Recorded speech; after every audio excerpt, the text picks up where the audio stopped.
예수께서 이르시되 어린아이들을 용납하고 내게 오는 것을 금하지 말라. 천국이 이런 사람의 것이니라 하시고. 아멘. 어린아이도 사랑으로 품어주시는 주님, 오늘 어린이 청소년 주일로 예배하게 하시니 감사합니다. 어른들이 다음 세대들을 사랑으로 양육하게 하시고 이로써 주님의 뜻을 영원히 대대에 전하게 하옵소서. 함께 모여 예배함으로 모두가 주 안에서 하나 되게 하시고 모든 세대가 주를 높여 찬양하게 하옵소서.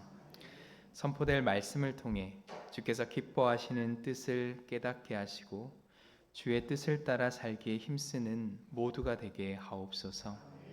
성령께서 우리를 도우셔서 온전한 예배하게 하시고 주의 은혜를 누리는 복된 예배하게 하옵소서. 성령의 인도하심 따라 주의 길을 걷게 하시고 오늘도 주 안에서 기쁨으로 살아가게 하옵소서. 예수님 이름으로 기원합니다. 아멘. 찬송가 11장을 함께 찬송합니다.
교동문 96번 어린이 주일 말씀을 교독합니다.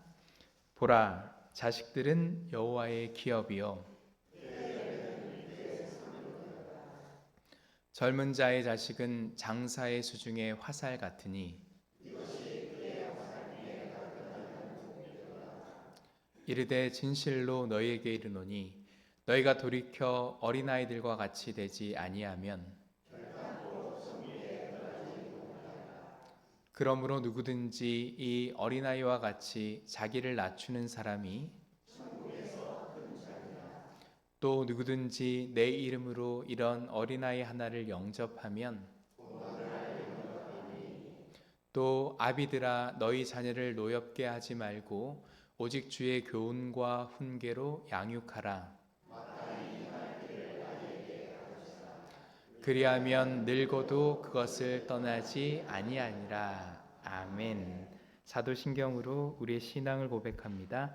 전능하사 천지를 만드신 하나님 아버지를 내가 믿사오며 그 외아들 우리 주 예수 그리스도를 믿사오니 이는 성령으로 잉태하사 동정녀 마리아에게 나시고 본디어 빌라도에게 고난을 받으사 십자가에 못 박혀 죽으시고 장사한 지 사흘 만에 죽은 자 가운데서 다시 살아나시며 하늘에 오르사 전능하신 하나님 우편에 앉아 계시다가 저리로서 산자와 죽은 자를 심판하러 오시리라. 성령을 믿사오며 거룩한 공예와 성도가 서로 교통하는 것과 죄를 사하여 주시는 것과 몸이 다시 사는 것과 영원히 사는 것을 믿사옵나이다. 아멘. 자리에 앉으셔서 찬송가 563장, 찬송가 563장을 함께 찬송합니다.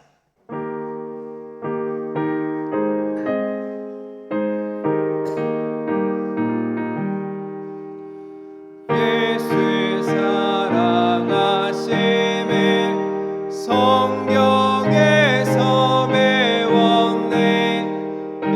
우리들은 약하나 예수 권세 많도다.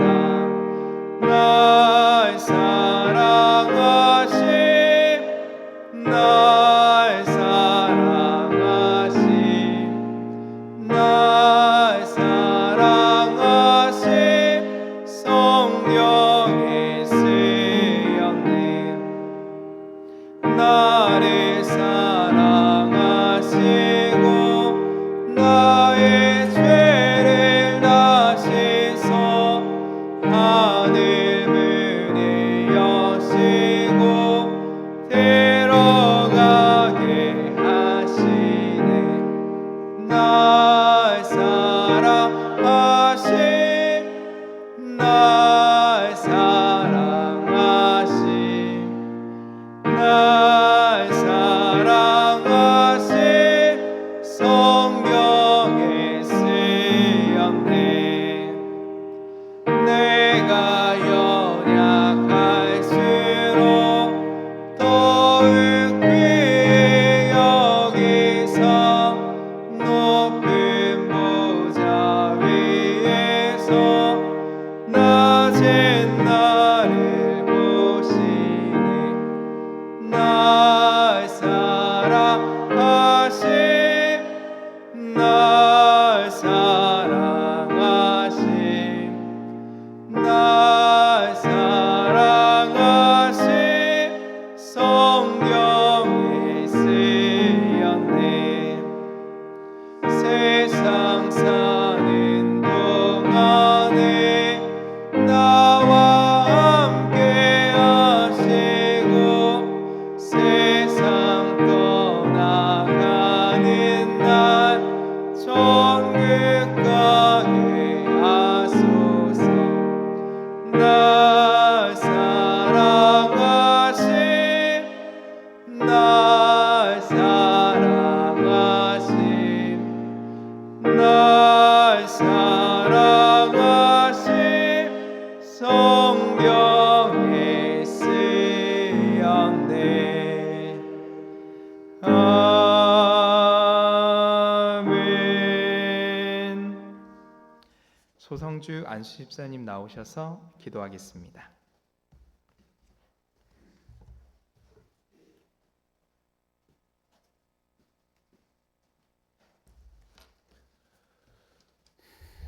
기도하겠습니다. 좋은 날씨 속에 저희들의 발걸음을 이제리 인도하신 하나님께 감사드립니다. 언제나 저희들이 잘 되길 바라시는 하나님, 밖에 날씨가 너무나도 좋습니다. 만물이 생동하는 봄을 맞이하여서 우리들의 마음속에 믿음의 봄이 올 수 있도록 저희들을 이끌어 주옵소서. 지난 우리의 삶 속에 아버지의 뜻대로 살지 못한 여러 가지 죄악들이 많습니다. 오늘 이 시간 하나님 앞에 내려놓고 모든 것을 사함받을 수 있는 시간 되게 허락하여 주시기를 원합니다. 하나님 사랑합니다.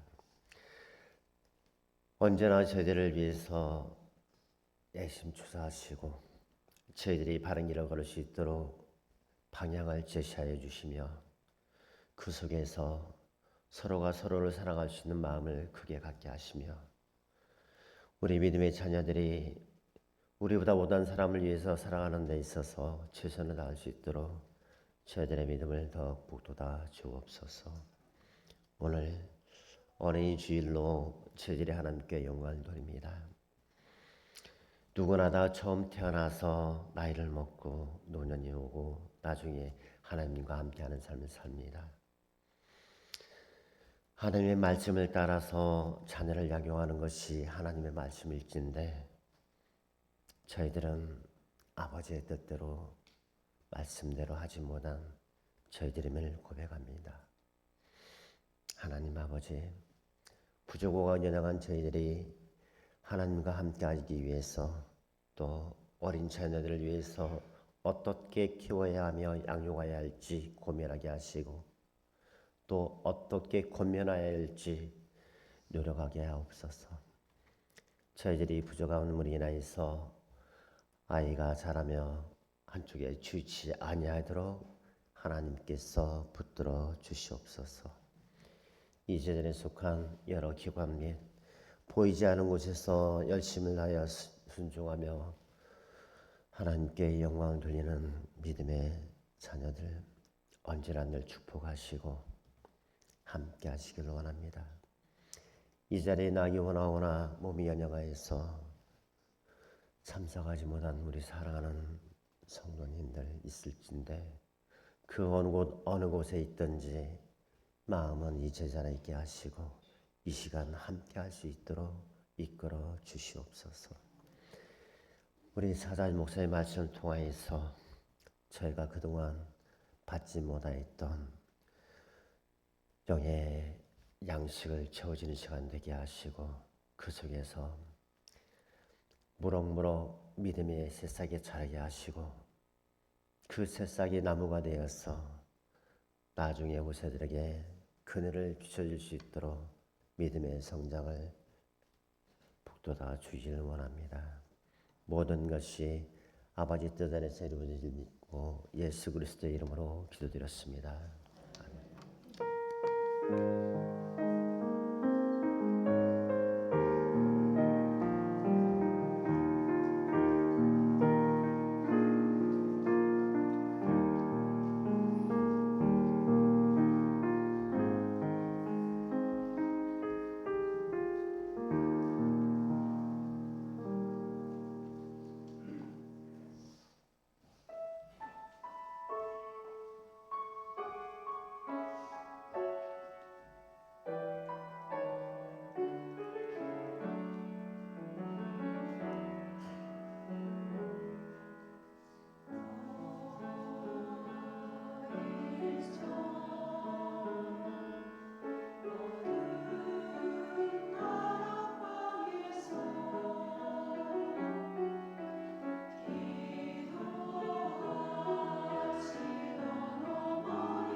하나님께 영광의 박수 올려드립니다.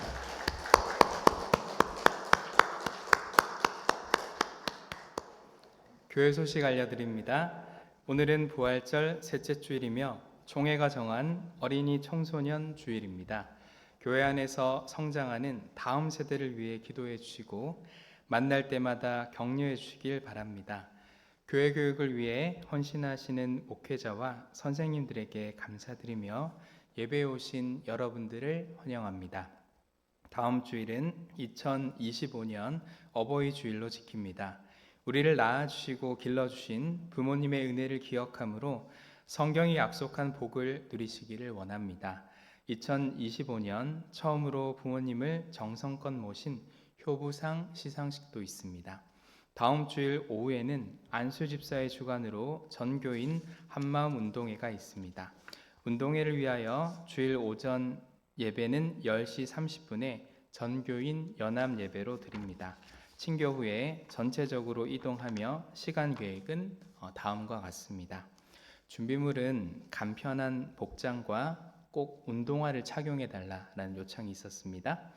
공동체의 5월 모임을 위한 동력장 모임이 1부와 2부 예배 후 성가대석에서 있습니다. 동력장님들은 모두 참석해 주십시오. 신앙등교회 당회장배 파크 골프 대회가 5월 16일 오후 2시 함열 어울림 파크 골프장에서 있습니다. 위에서 기도해 주시고 많은 관심과 참여를 부탁드립니다. 다음 주 식당 설거지 봉사는 20공동체입니다. 이번 주 생일 맞으신 분들입니다. 김기아 원사님, 김명숙 A 원사님, 오혜정 집사님, 한성자 집사님, 김명숙 B 권사님, 이대원 성도님, 우리 박수로 축하합니다.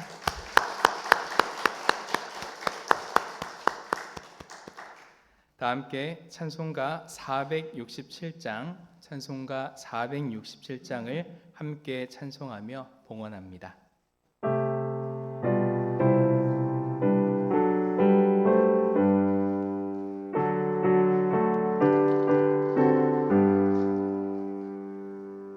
높으신 주께서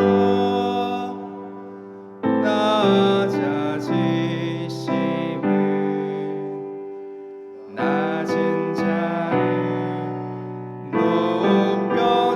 높여주심이요 부요한 주께서 가난해지심은 가난한 자 부욕해 하심이라 주여 이 몸이 무슨 말씀 들으니까 나의 작은 옥함을 주님께 드립니다.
하나님 아버지 감사합니다. 아버지의 뜻을 이루소서. 삶을 주관하여 주시고 믿음으로 평안하게 하여 주심을 감사합니다. 추도 예배 드리고 감사함을 드렸습니다. 주님 생일을 맞아 감사합니다. 손자 군입대 하게 도우심에 감사합니다. 하나님 은혜 감사합니다. 전능하신 주님 인도하시고 도우심에 순종하게 하소서. 하나님 은혜 감사합니다. 범사에 감사합니다. 하나님 은혜 감사합니다. 아들 이사이가 하나님의 품 안에서 강하고 담대하고 지혜롭게 성장하도록 도와주옵소서. 예물 드렸습니다. 딸의 건강을 회복시켜 주심을 감사합니다. 하나님 은혜 감사합니다. 선교 예물 드렸습니다. 1,000번째 예물 드렸습니다. 기도합니다. 전능하신 하나님 아버지, 이 땅을 사는 동안 우리의 눈을 밝히사 이 세상의 주인이 하나님인 것을 알게 하시고 모든 것이 하나님께로부터 공급됨을 알게 하시니 감사합니다. 그 하나님을 향하여 감사로 응답하게 하시고 하나님의 말씀을 따라 살도록 우리를 인도하시니 감사합니다. 평생을 사는 동안 주의 마음에 합하게 하시고 주의 뜻을 쫓아 살아가므로 주님 우리의 필요를 채우시고 도우시는 하나님의 손길을 경험케 하옵소서. 주님과 날마다 동행하기를 원하여 말씀에 순종한 예물들을 받아 주옵소서. 10의 1조와 주정 예물과 주일 예물을 드립니다. 말씀을 기억하고 그 말씀을 지키기 원하는 주의 종들이 오니 그 마음이 복되게 하옵소서. 그 마음으로 계획하는 일들마다 형통케 하시고 그 마음으로 행하는 일들마다 하나님 열매 가득하게 하옵소서. 여러 모양으로 감사하는 손길들을 축복하시고 감사함으로 인한 기쁨이 우리의 삶 가운데 더욱 풍성하게 하옵소서. 군입대하게 된 손자를 위하여 예물을 드리나니 이 예물을 받아주시고 주의 안전한 손길로 저를 인도해 주시며 주님이 손으로 붙드사 위험에서 건지시고 머리털 끝 하나 상하지 않도록 주님 붙들어 주옵소서. 훈련의 과정과 이후의 군 생활에도 하나님의 도우심이 날마다 넘쳐서 하나님이 함께 하신다고 간증하게 하옵소서. 사랑하는 아들, 딸들을 축복하시고 하나님 공부하는 자녀들에게 지혜와 명철을 덧입히시고 어려운 시기를 잘 건너게 하셔서 이 땅에 하나님의 사람들로 우뚝 서게 하옵소서. 부모님의 자랑이 되는 생명들 되게 하옵소서. 건강을 지켜주신 하나님께 감사해 드린 예물과 선교 예물과 마음의 소원을 담아 드리는 예물들을 받아주시고 주여 속히 응답하여 주옵소서. 하나님의 살아계심을 마음 중심으로 하나님 고백하게 하셔서 우리의 삶 가운데 위로부터 부어지는 은혜가 가득하게 하옵소서. 예수님의 이름으로 축복하며 기도하옵나이다. 아멘.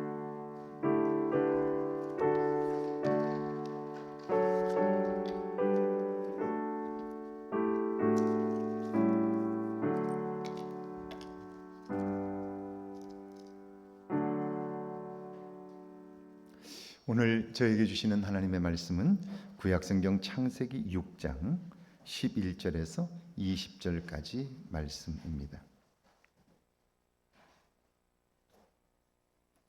창세기 6장 11절에서 20절까지 말씀 우리 함께 한 목소리로 봉독합니다. 11절에서 20절까지 말씀입니다. 그때 온 땅이 하나님 앞에 부패하여 포악함이 땅에 가득한지라 하나님이 보신즉 땅이 부패하였으니 이는 땅에서 모든 혈육 있는 자의 행위가 부패함이었더라. 하나님이 노아에게 이르시되 모든 혈육 있는 자의 포악함이 땅에 가득하므로 그 끝날이 내 앞에 이르렀으니 내가 그들을 땅과 함께 멸하리라. 너는 고페르 나무로 너를 위하여 방주를 만들되 그 안에 칸들을 막고 역청을 그 안팎에 칠하라. 내가 만들 방주는 이러하니 그 길이는 300규빗, 너비는 50규빗, 높이는 30규빗이라. 거기에 창을 내되 위에서부터 한 규빗에 내고 그 문은 옆으로 내고 상중하 3층으로 할지니라. 내가 홍수를 땅에 일으켜 무릇 생명의 기운이 있는 모든 육체를 천하에서 멸절하리니 땅에 있는 것들이 다 죽으리라.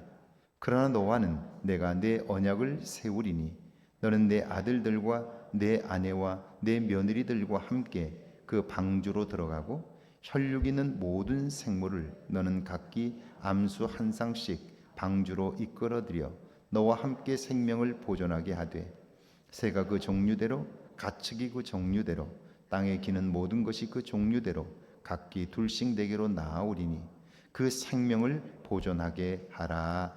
아멘. 하나님의 말씀입니다. 할렐루야. 이번 한 주간에도 하나님의 은혜와 사랑이 여러분과 여러분의 가정에 넘치기를 주의 이름으로 축원합니다. 축원합니다. 우리 앞뒤 옆 사람과 인사할까요? 만나서 반갑습니다. 한번 인사할까요? 네. 한 주간도 평안하십시오. 한번 인사하시죠. 네. 고맙습니다. 네. 5월의 첫 주입니다. 가정의 달 5월에 주시는 하나님의 은혜가 여러분과 여러분의 가정에 넘치기를 축복합니다. 오늘은 총회가 정한 어린이 청소년 주일입니다. 오늘 우리들의 모습이 우리 아이들의 미래일 텐데요. 우리의 모습은 어떻습니까?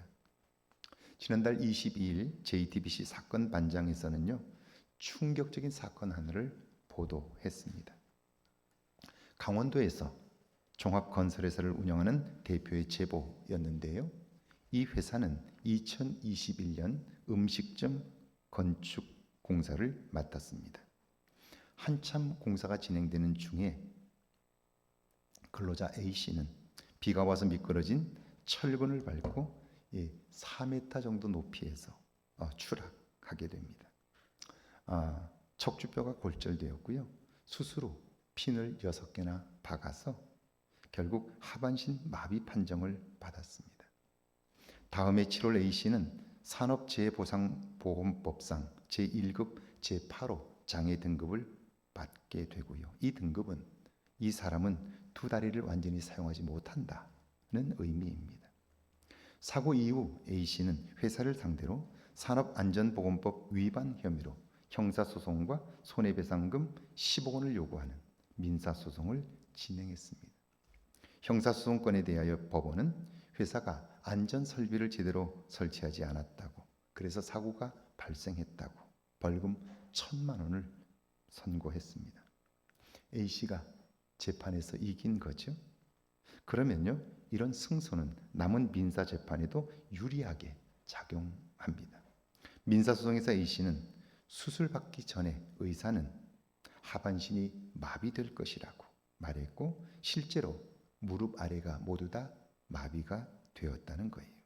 수술 이후에도 호전되지 않았고 병원에서는 더 이상 해줄 것이 없다는 거예요. 그러면서 그는 울먹이며 이제 난 누군가의 도움 없이는 살 수 없게 되었다고, 택시를 탈 때에도 장애인 택시를 타야 하니 자유 없는 삶을 살게 되었다고 피해를 호소합니다. 그런데 재판 도중 회사 대표는 A씨와 함께 병원에 입원했던 B씨로부터 제보를 받았습니다. 전혀 걷지 못한다던 A씨가 한쪽 다리를 절지만 걸어 다닌다는 거예요. 화장실도 누구의 도움 없이 혼자 다니고 있다는 거예요.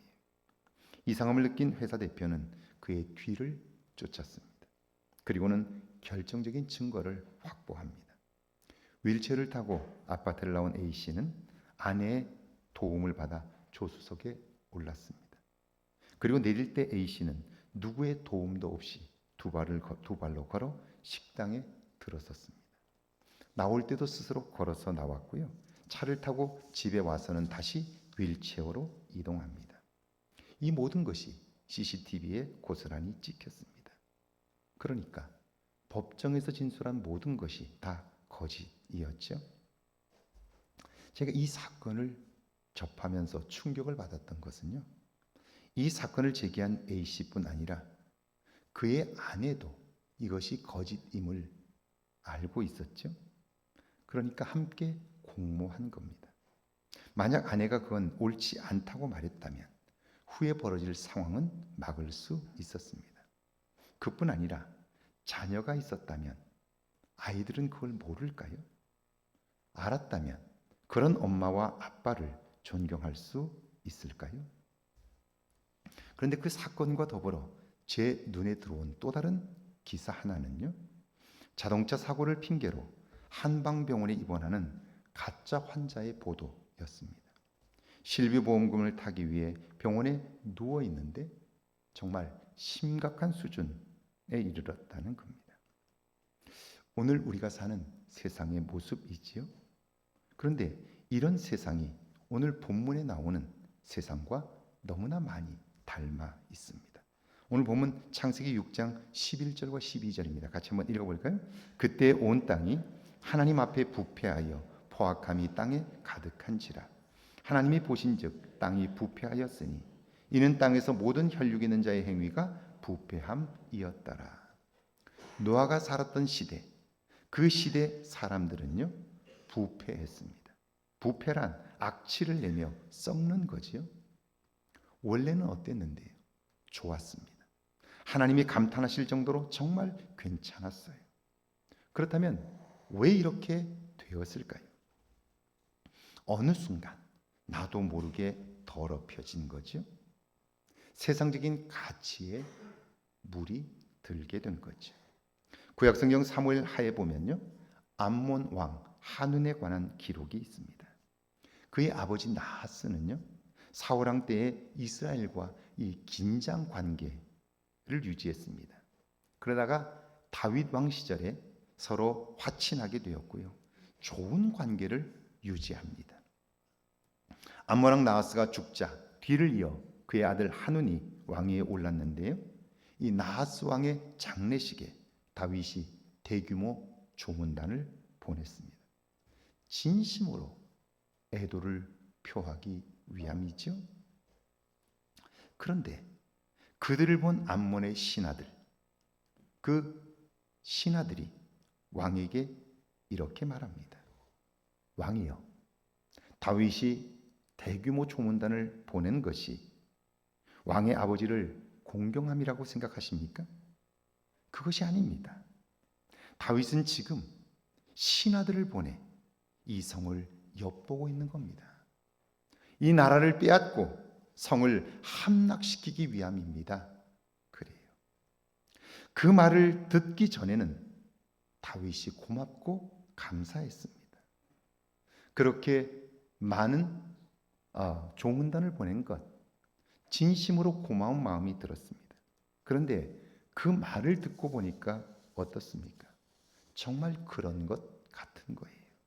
의심스러운 부분들이 보이고 믿업지 않은 일들이 있는 거예요. 그러니까 자기 마음속으로 속았다고 생각하죠. 속았다고 생각하니까 어때요? 화가 납니다.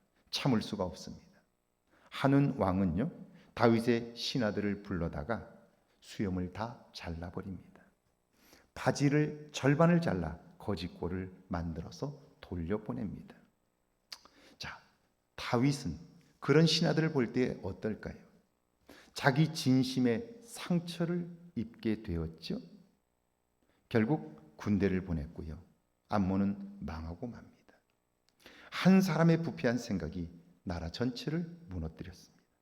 더럽혀진 판단이 백성들 전체를 사지로 몰아넣고 만 거지요.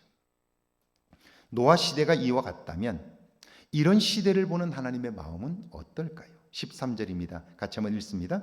하나님이 노아에게 이르시되 모든 혈육 있는 자의 포악함이 땅에 가득함으로 그 끝날이 내 앞에 이르렀으니 내가 그들을 땅과 함께 멸하리라.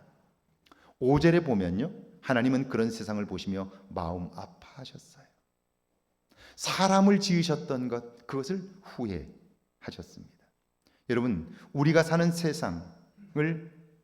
세상을 사는 동안 세속적인 문화에 물들지 말아야 하는 이유가 있는데요, 만약 그렇게 되면 우리는 죄를 지어도 죄를 죄로 인식하지 못합니다. 하나님을 대적하면서도 하나님을 대적한다는 사실조차 알지를 못해요.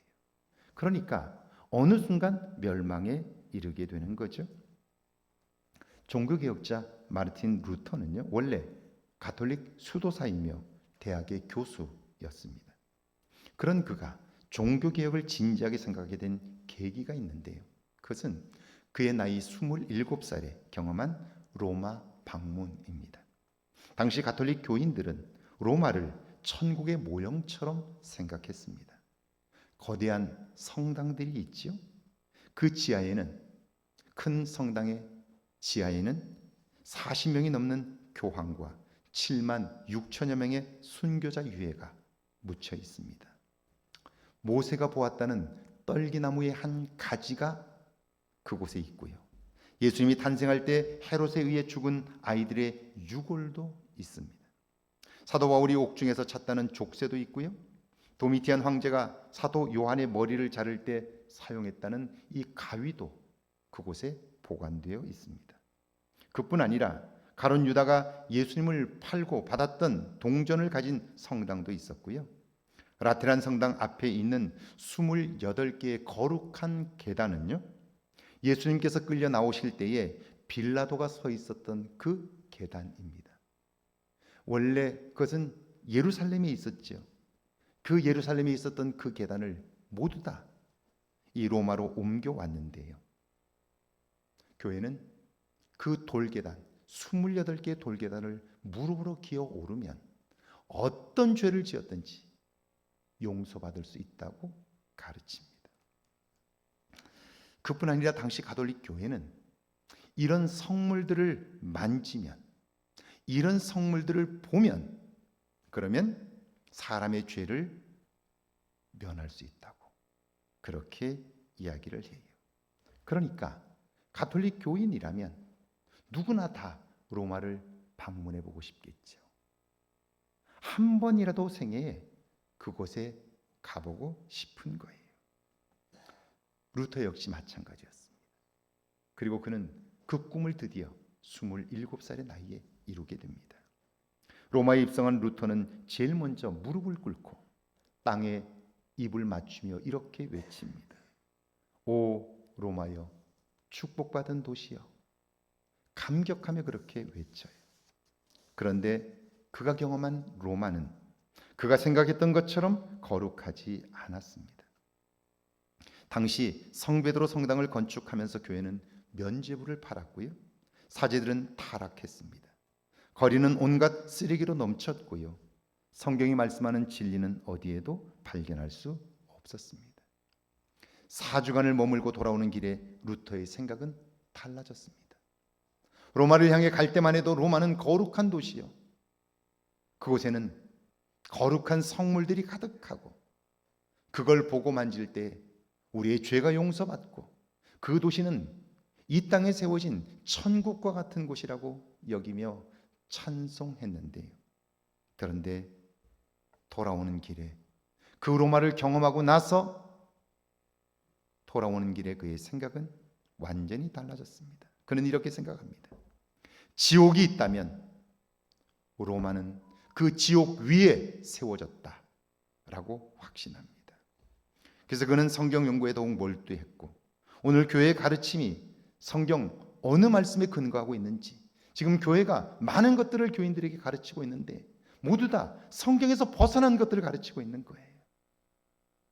교인들은 아무것도 알지 못한 채 교회가 가르치는 대로 쫓아가고 있는 거예요.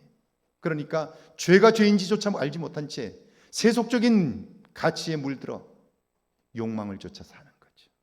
자기 교만을 쫓아 사는 거예요. 루터는 도대체 오늘 교회의 가르침이 성경에 어디에 근거하고 있는지 그는 95개의 질문을 비텐베르그 성당 문에 붙여서 토론을 한번 하자고. 오늘날 교회가 도대체 진리를 가르치고 있는 거냐고, 하나님의 말씀을 가르치고 있는 거냐고 타락한 교회를 향하여 질문했고요. 그것이 종교개혁의 불씨가 되어 교회를 새롭게 하게 된 거죠. 여러분, 교회가 그렇게 웅장하고 사제들은 그렇게 많은데 어떻게 그럴 수 있나요? 그들의 권위와 성당의 화려함을 보면 엄청나지요. 그러나 그들은 하나님에게서 멀어졌습니다.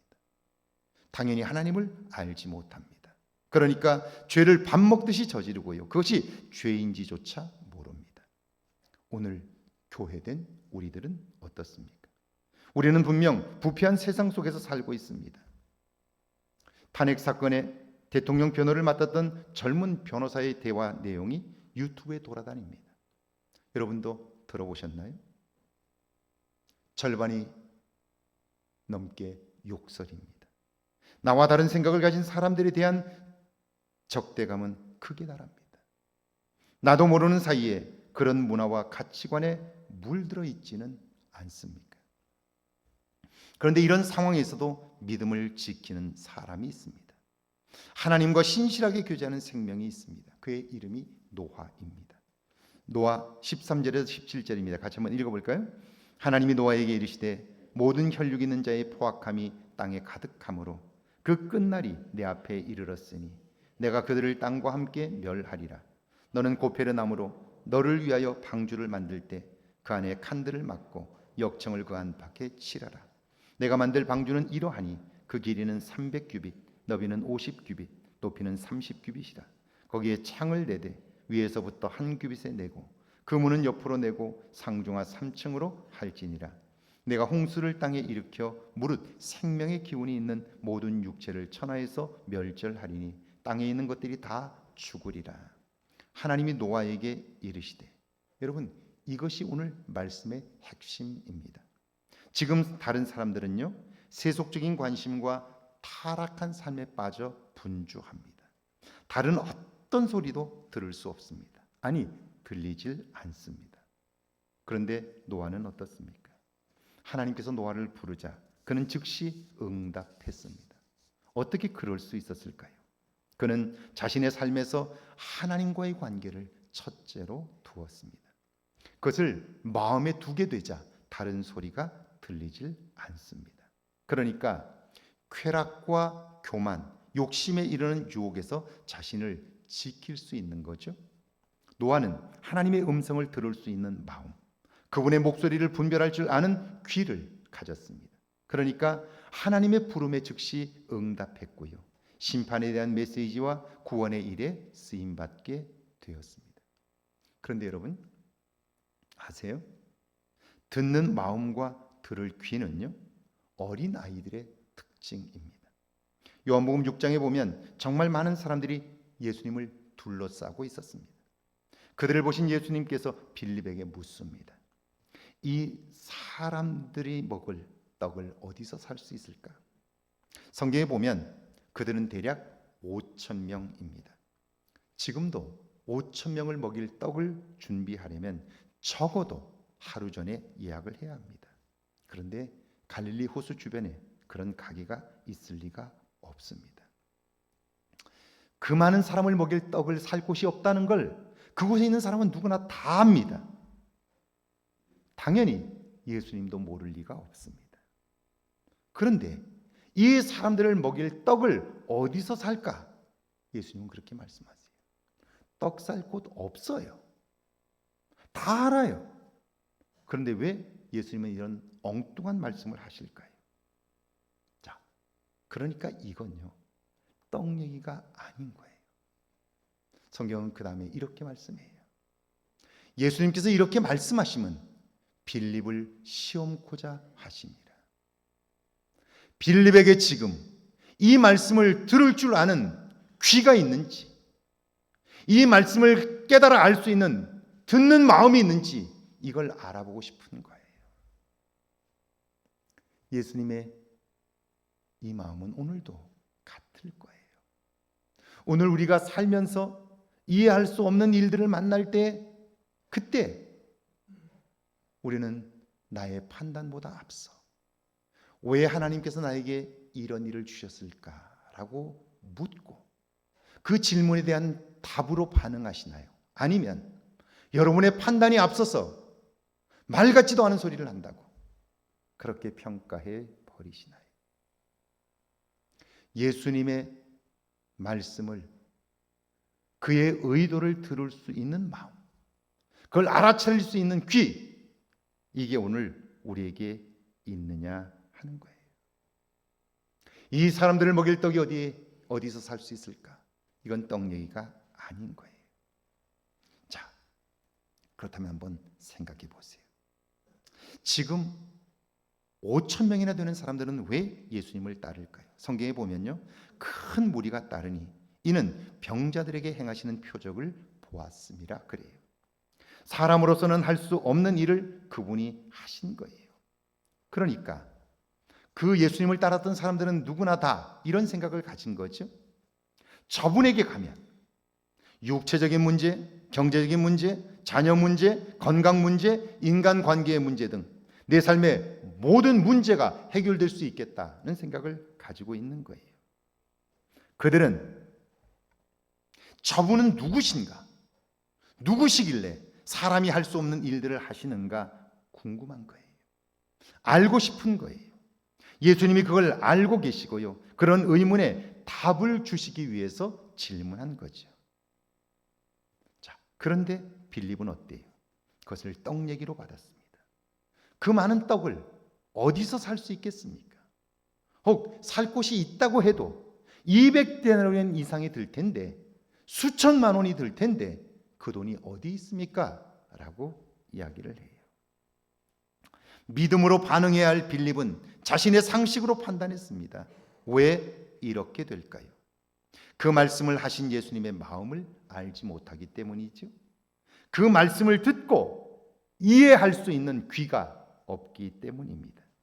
그런데 그때 안드레가, 여기 한 아이가 보리떡 5개와 물고기 2마리를 가졌습니다. 그래요. 그러자 예수님은 그것을 내게로 가져오라고 말씀했고요. 여러분, 그림이 그려지시나요?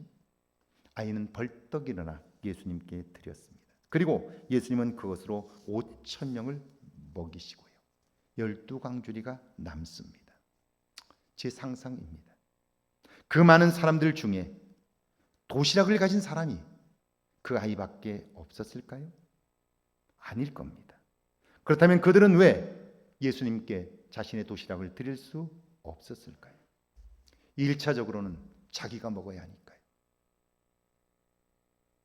내가 배가 고파 오는데 먹어야 하니까 도시락을 내어놓을 수 없는 거죠.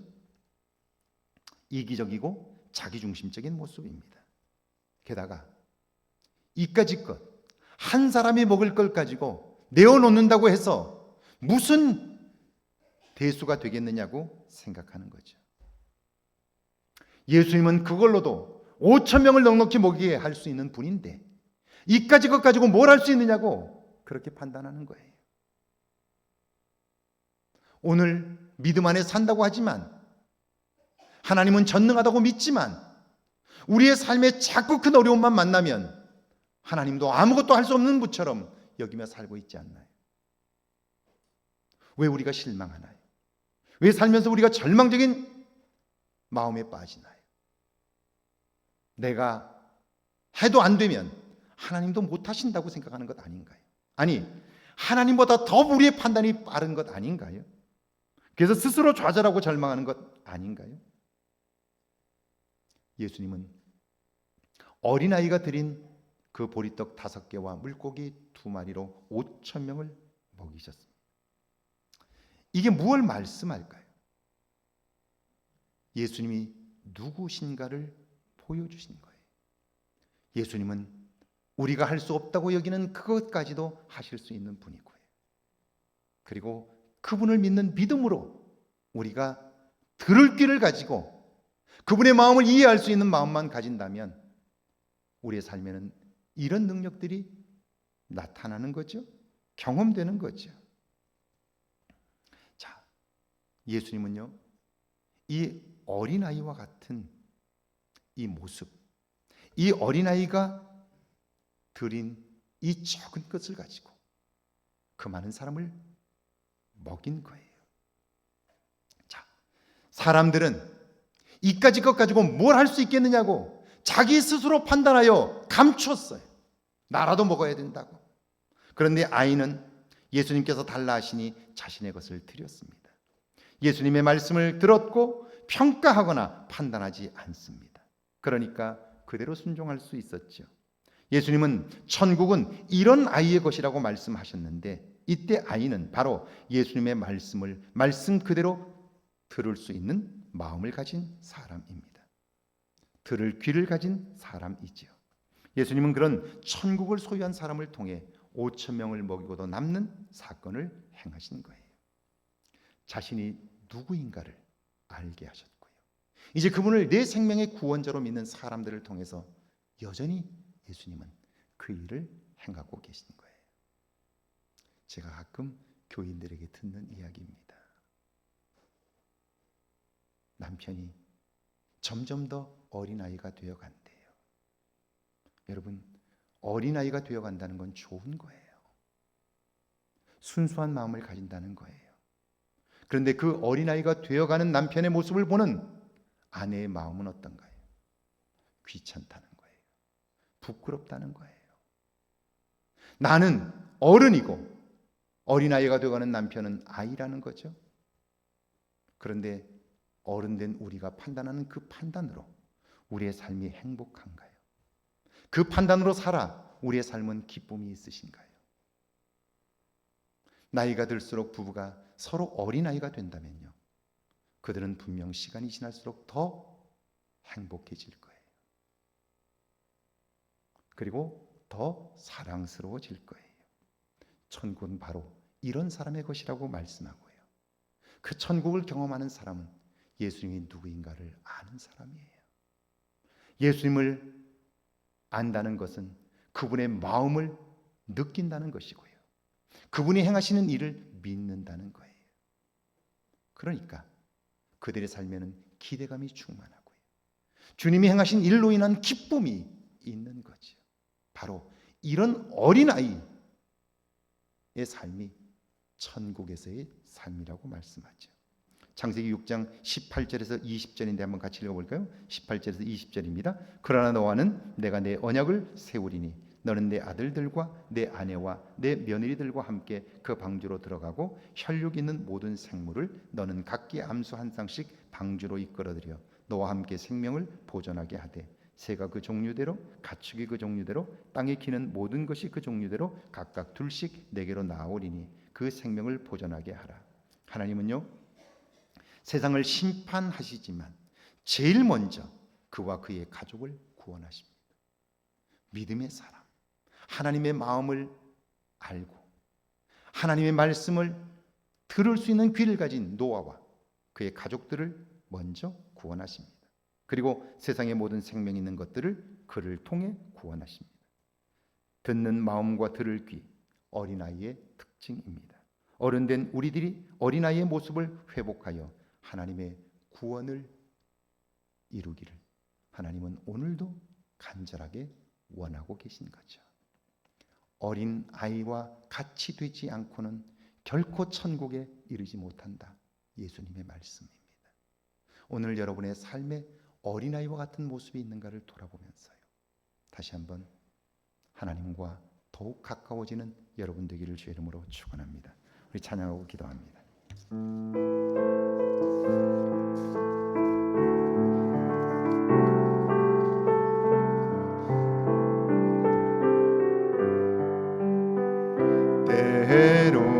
때로는 너의 앞에 어려움과 아픔이 있지만 담대하게 주를 바라보는 너의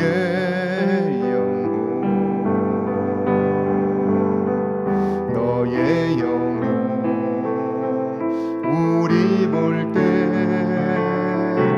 얼마나 아름다운지 너의 영혼 통해 큰 영광 받으시 하나님을 찬양 오 할렐루야. 너는 택한 족속이요 너는 택한 족속이요 왕같은 제사장이며 거룩한 나라 하나님의 소유된 백성 너의 영혼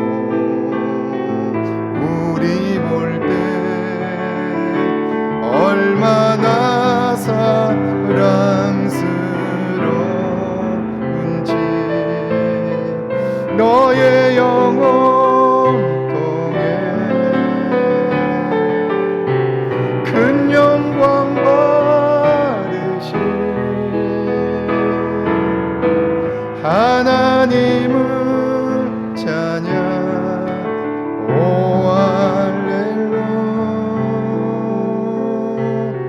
우리 이 시간 함께 오늘 말씀을 기억하면서 기도하길 원합니다.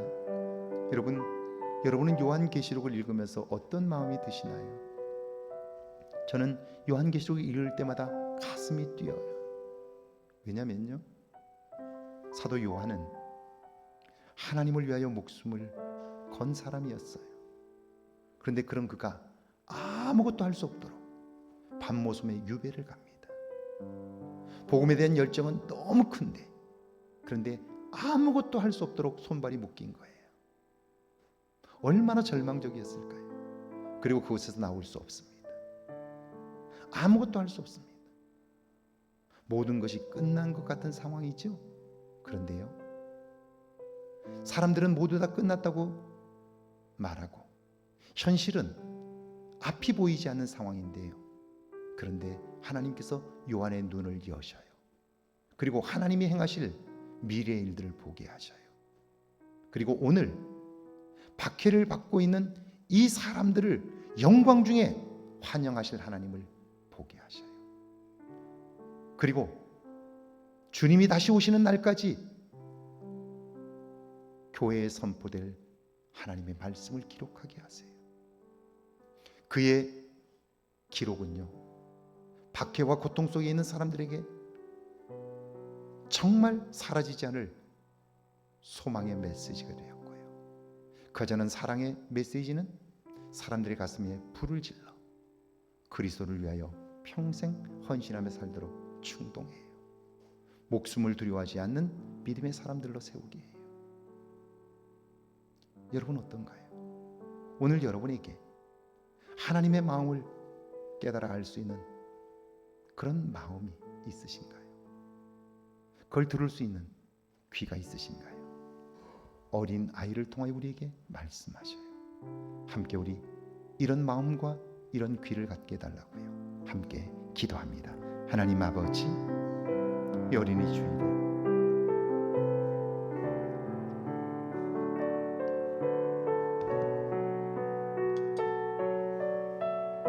세상에 같이 물들어버린 우리의 모습을 발견하게 하시고, 예수님을 믿는다고 하나 예수님에게는 관심조차 없이 살아가는 우리의 모습들을 발견하게 하옵소서. 세상의 가치에 물들어버리고 세상의 문화에 빠져버린 우리의 모습, 우리의 판단이 하나님보다 앞선 모습, 믿는다고 하나 믿음의 내용은 없는, 그저 교회만 출입하는 모습은 없는지 돌아보게 하시고, 이제는 다시 한번 하나님의 마음을 느낄 수 있는 마음, 그 말씀을 이해할 수 있는 귀를 허락하여 주셔서 우리의 삶 가운데 새로운 은혜, 새로운 삶의 변화가 시작되게 하옵소서. 이번 한 주간 가정의 달에 나와 우리의 가정을 향하여 말씀하시는 주의 음성을 듣게 하옵소서. 내 아내를, 내 남편을, 내 자녀를 판단하는 자리에서 벗어나 이제는 그의 아픔을 느낄 수 있게 하셔서 깊은 소통이 이루어지게 하옵소서. 함께 위로하는 가정이 되게 하시고 서로를 세워주고 격려하는 가정이 되게 하옵소서. 자녀들의 말에 귀를 기울일 줄 아는 겸손함이 있게 하시고, 하나님 아버지, 우리의 가족들이 소통할 수 있도록 도와주옵소서. 주님이 우리의 가정의 주인 되셔서 이제는 우리의 마음이 어린아이 같아지, 어린아이의 아름다운 모습이 우리 안에 있게 하셔서 살수록 새록새록 하나님의 은혜가 풍성하게 하옵소서. 이번 한 주간 겸허히 나를 돌아보게 하시고 나를 통하여 이루실 하나님의 일을 기대하게 하옵소서. 하나님에게서 멀어진 나의 모습을 발견하게 하시고 하나님과 하나 되어 살게 하소서. 주님, 이제는 나 자신의 부족함을 알게 하시고 내 삶의 하나님이 몇 번째인가를 점검하게 하소서. 진심으로 나의 판단의 근거가 무엇인가를 알게 하셔서 이제는 겸손히 나의 자리로 내려오게 하시고 들을 수 있는 귀와 느낄 수 있는 마음을 주사 어린아이 같은 모습으로 주님 앞에 세워지게 하옵소서. 하나님의 법궤가 들어올 때 옷이 벗어지는 줄 모르고 춤을 추었던 다윗처럼 우리에게 이런 어린아이의 모습이 있게 하셨어. 하나님 앞에서 내가 다 부끄러워도 괜찮다고 고백한 다윗의 마음이 우리에게도 있게 하옵소서.